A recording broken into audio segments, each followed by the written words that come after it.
হিমালয়ের পাদদেশ ঘেঁষে পঞ্চগড়ের প্রকৃতি অন্য জেলার তুলনায় অনেকটাই ভিন্ন। বিস্তীর্ণ সবুজ মাঠ, নদী, গ্রামীণ পরিবেশ আর নির্মল বাতাস ভ্রমণ পিপাসুদের মুগ্ধ করে। শীতকালে পরিষ্কার আকাশে তেঁতুলিয়া থেকে দেখা যায় কাঞ্চনজঙ্ঘা, আর মহানন্দা নদীর তীরে তেঁতুলিয়া ডাকবাংলো পর্যটকদের অন্যতম আকর্ষণ। দেশের একমাত্র সমতল ভূমির চা বাগান রয়েছে এ জেলায়। বিভিন্ন এলাকার বিস্তীর্ণ সবুজ চা বাগান পর্যটকদের আকৃষ্ট করে। পঞ্চগড়ের আরেকটি আকর্ষণ বাংলাবান্ধা জিরো পয়েন্ট। সীমান্ত ঘেঁষা প্রাকৃতিক সৌন্দর্য আর ভিন্ন রকম অভিজ্ঞতার জন্য প্রতিদিনই দর্শনার্থীরা আসছেন এখানে। ওদিকে ভারত, এদিকে বাংলাদেশ, যৌথ জায়গা এখানে। এটা আমাদের শেষ সীমানা। আমরা এখানে অনেক মানুষ দর্শনার্থী আসে এখানে দেখার জন্য। দুই দেশের ভূমিতে মানুষ থাকতে পারতেছে, দেখতে পারতেছে, মোটামুটি একটা কি উপভোগ করার মতো জায়গা। প্রায় 400 বছরের পুরনো মির্জাপুর শাহী মসজিদ এখনো বহন করছে প্রাচীন স্থাপত্যের নিদর্শন। পঞ্চগড় জেলার অন্যতম ঐতিহাসিক ও দর্শনীয় স্থান মহারাজার দিঘি, যাকে ঘিরে রয়েছে নানা ইতিহাস ও লোকগাথা। এছাড়া প্রত্নতত্ত্ব ও ভূতাত্ত্বিক ইতিহাস জানতে দর্শনার্থীদের আগ্রহের কেন্দ্র হয়ে উঠছে রক্স মিউজিক। এই মহারাজার দিঘিটা নিয়ে যদি সরকার একটু চিন্তা করে বা স্থানীয় যারা দায়িত্বশীল রয়েছেন তারা যদি একটু চিন্তা করে যে এটা কিন্তু ভালো একটা পর্যটন কেন্দ্র এখানে তৈরি করা যায়। এখানে সবসময় মানুষ পর্যটকরা আসে, তবে ঈদ উপলক্ষে আসার আমেজটা একটু অন্যরকম। পর্যটন বিকাশে নতুন সম্ভাবনা তৈরি করেছে জেলা প্রশাসনের উদ্যোগে গড়ে ওঠা ইকো পার্ক। সবুজ পরিবেশ, হাঁটার পথ আর প্রাকৃতিক সৌন্দর্যে দর্শনার্থীদের কাছে প্রিয় হয়ে উঠেছে স্থানটি।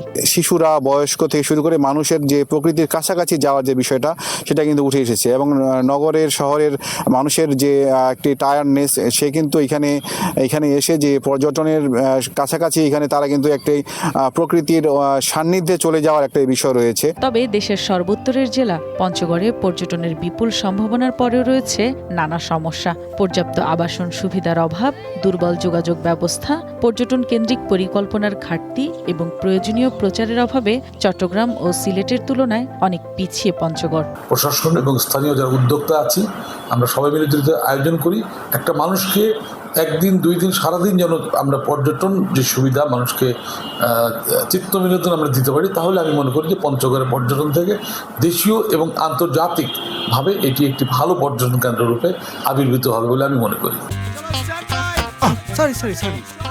লাইফে কখন কি হয় গ্যারান্টি আছে? তাই ইন্স্যুরেন্স করুন সিটি ব্যাংকে, কারণ ইন্স্যুরেন্স করলে সিটিতে সুরক্ষা পাবেন নিশ্চিন্তে। পরিকল্পিত উন্নয়ন ও সরকারি বেসরকারি বিনিয়োগ বাড়ানো গেলে পুরো পঞ্চগড় জেলাই হয়ে উঠতে পারে পর্যটকদের আকর্ষণের কেন্দ্র। One national desk. পর্যটনের আরও খবর নিয়ে আমাদের সাথে যুক্ত হচ্ছেন নোয়াখালী থেকে সুমন ভৌমিক এবং মানিকগঞ্জ থেকে সাহিদুজ্জামান সাহিদ।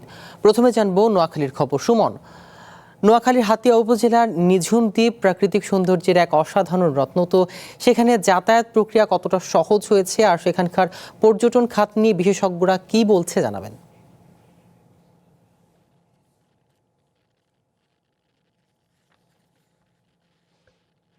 আসলে নোয়াখালীতে যদি বলা চলে যে ওই অর্থে নোয়াখালীতে সরকারি উদ্যোগে বা ঘোষিত তেমন কোনো পর্যটন কেন্দ্র নয়, শুধু একটি রয়েছে যেটি বলেছেন যে নিঝুম দ্বীপ। নিঝুম দ্বীপকে মূলত 2001 সালে জাতীয় উদ্যান ঘোষণা করেছে। এর পরবর্তী সময়ে কিন্তু আবার সেটিকে ইউনিয়ন পরিষদে ঘোষণা করা হয়, অর্থাৎ সাংঘর্ষিক হয়ে গেছে। ফলে ওখানে বর্তমানে অসংখ্য বাড়িঘর নির্মাণ হয়েছে, সেখানে বসতি নির্মাণ হয়েছে, ফলে ভিতরের যে পরিবেশ সেটা বিনষ্ট তো হয়েছেই। পাশাপাশি হচ্ছে এখান থেকে যাতায়াতের যে বিষয়টি রয়েছে সেটি হচ্ছে নৌযানের নানা সংকট রয়েছে। ওখানে পর্যাপ্ত পরিমাণে যে নিরাপদ নৌযানের প্রয়োজন সেটি নেই, এবং আভ্যন্তরীণ যে সড়কগুলো সেগুলোর অবস্থা একেবারেই খারাপ। তো আমরা আজকে একটু কথা বলার চেষ্টা করব। নোয়াখালীতে একটি সংগঠন রয়েছে, সংগঠনের যিনি প্রধান রয়েছে তারা কিছুদিন আগে আমরা দেখেছি যে সেখানকার যে নিঝুম দ্বীপ রয়েছে সেখানে নিঝুম দ্বীপের যে পর্যটকদের যাতে নিরবিচ্ছিন্নভাবে পর্যটক সেখানে থাকতে পারে এবং নিঝুম দ্বীপের পরিবেশ নিয়ে তারা অনেক কাজ করেছে। আমরা তাদের কাছে জানতে চাইবো, ফাহিদা, আপনারা সম্প্রতি সময় দেখলাম যে নিঝুম দ্বীপ নিয়ে কাজ করছিলেন, সেখানে আপনার কাছে কি মনে হয় এটি আসলে পর্যটক বান্ধব কিনা, বা নিঝুম দ্বীপকে আসলে কিভাবে সরকার আরেকটু গুছিয়ে নিতে পারে আপনি মনে করেন? ধন্যবাদ দাদা। একজন নোয়াখালী হিসাবে অত্যন্ত দুঃখের বিষয় হচ্ছে যে নোয়াখালীতে সরকারিভাবে কোনো পর্যটন কেন্দ্র গড়ে ওঠেনি। প্রাকৃতিকভাবে যেটা গড়ে উঠেছে অর্থাৎ নিঝুম দ্বীপ, সেটাকে নিয়েও আমরা সরকারের কিংবা স্থানীয়দের আমরা কোনো পরিকল্পনা বিগত সময়েও দেখিনি, এখনো দেখছি না। নোয়াখালী জেলাটাকে ব্র্যান্ডিং করাই হয় নিঝুম দ্বীপকে নিয়ে, অথচ এই ব্র্যান্ডিং স্পটটাতে বলার মতো কোনো উন্নয়ন কিংবা অগ্রগতি কিছুই দেখা যাচ্ছে না। বাংলাদেশ পর্যটন কর্পোরেশন নিঝুম দ্বীপকে পর্যটন স্পট হিসাবে ঘোষণা করেছে, কিন্তু এই পর্যটন স্পটকে পর্যটন বান্ধব করার জন্য যে যে এলিমেন্টস গুলো থাকা দরকার সেগুলোর কিছুই পরিলক্ষিত নয়। যেমন একজন পর্যটক যদি নিঝুম দ্বীপে যায় তাহলে তার প্রথমত হচ্ছে তাকে যাইতে হবে নিঝুম দ্বীপে, সে যাতায়াত ব্যবস্থা অত্যন্ত ভঙ্গুর। ওইখানে চেয়ারম্যান ঘাট থেকে, যেহেতু একটা অভ্যন্তরীণ রোড দিয়ে যেতে হয়, চেয়ারম্যান ঘাট থেকে প্রথমে নলচিরা ঘাট, ওইখানে যাওয়ার জন্য ভালো কোনো নৌযান তো নেই। আবার নলচিরা ঘাট থেকে যেতে হয় জাহাজমারা। ওই জাহাজমারা হচ্ছে 40 থেকে 45 কিলোমিটার দূরত্ব, রাস্তা হচ্ছে ভাঙ্গা কাঁচা, ওইখানে যাইতে অনেক হ্যাসেল আছে, যানবাহন তো ভালো নাই। এরপরে হচ্ছে ওইখান থেকে আবার ছোট্ট একটা ঘাট পাড়ি দিতে হয়। তার মানে হচ্ছে যোগাযোগ ব্যবস্থাটা খুবই নাজুক আপনি বলছিলেন। শুনছিলেন যিনি এখানকার একটি সংগঠনের নেতা, তিনি বলছিলেন যে নিঝুম দ্বীপের আসলে বর্তমান অবস্থাটা কি, ওখানকার যাতায়াত ব্যবস্থা খুবই খারাপ এবং ভিতরে হোটেল মোটেল নেই যে পর্যটকরা গেলে যে একটু নিরাপদে থাকবে, সেই ব্যবস্থাটা একসময় হরিণ ছিল পর্যাপ্ত, এখন সেই হরিণটুকু কিন্তু সেখানে নেই, হরিণ নাই। ফলে হচ্ছে যারা পর্যটক তারা গিয়ে শুধুমাত্র বনায়ন দেখেন, এর বাহিরে কিছু দেখতে পান না। বিচ যেটি রয়েছে সেই বিচ থেকেও আমরা যেটি দেখেছি যে বিচের যে নদী অংশটুকু সেটি নব্যতা সংকটের কারণে সেখানেও কিন্তু পানি খুব কম থাকে। ফলে হচ্ছে ওখানে যে যাতায়াতের মানুষ যে বসবে থাকবে সেই ব্যবস্থাটাও করা হয়নি। আসলে পর্যটক বান্ধব এখনো পর্যন্ত গড়ে ওঠেনি নোয়াখালীতে কোনো পর্যটন কেন্দ্র। ধন্যবাদ সুমন আপনাকে। এবারে জানবো মানিকগঞ্জের খবর।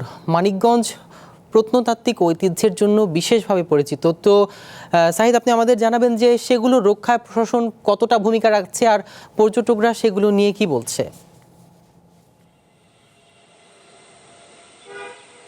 সিএম, আপনি যেমনটি বলছিলেন, মানিকগঞ্জ কিন্তু রাজধানীর পাশের জেলা। এখানে কিন্তু প্রত্নতাত্ত্বিক নিদর্শন হিসেবে দুইটি স্পট খুবই গুরুত্বপূর্ণ, বালিয়াটি জমিদার বাড়ি এবং তেওতা জমিদার বাড়ি।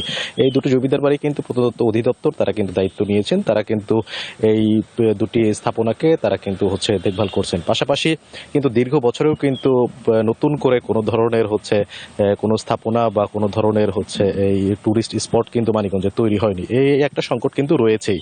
তো এই সংকট মোকাবেলার জন্য সম্প্রতি পর্যটন মন্ত্রী যিনি রয়েছেন তিনি মানিকগঞ্জ থেকেই পর্যটন মন্ত্রণালয়ের দায়িত্ব পালন করছেন, আফরোজা খানম রিতা। তিনি কিন্তু বিভিন্ন আশার আলো আমাদের জানিয়েছেন। তার সময়কালে কিন্তু মানিকগঞ্জে তারা কিন্তু বিভিন্ন ধরনের প্ল্যান প্রোগ্রাম তারা কিন্তু করছেন, মানিকগঞ্জ কেন্দ্রিক কীভাবে পর্যটনকে একটু প্রসারিত করা যায়।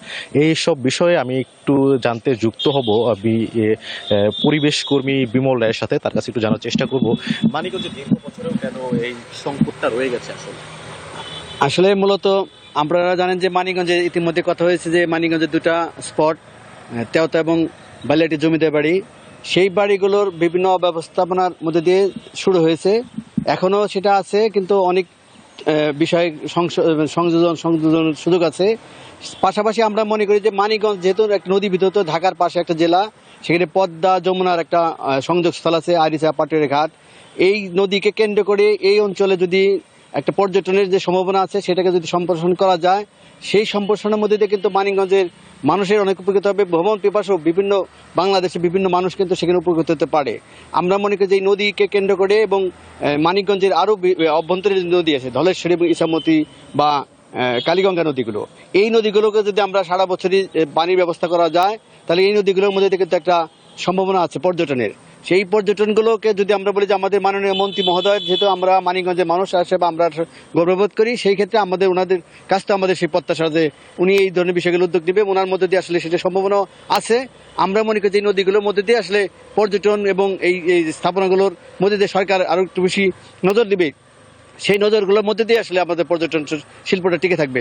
সবাইকে ধন্যবাদ, চ্যানেল ওয়ানকে ধন্যবাদ। দর্শক, আপনারা যেমনটি শুনছিলেন আর কি, মানিকগঞ্জ যেহেতু নদী বেষ্টিত জেলা, এখানে পর্যটনকে যদি বিষয়টি সাজাতে হয়, সেখানে কেন্দ্র করে যদি এই পর্যটন শিল্পটা যদি মাথায় নেওয়া যায়, আসলে কাজ করা যায়, সে বিষয়টাই কিন্তু জানাচ্ছিলেন। আসলে মানিকগঞ্জ থেকে এই ছিল আমার কাছে সর্বশেষ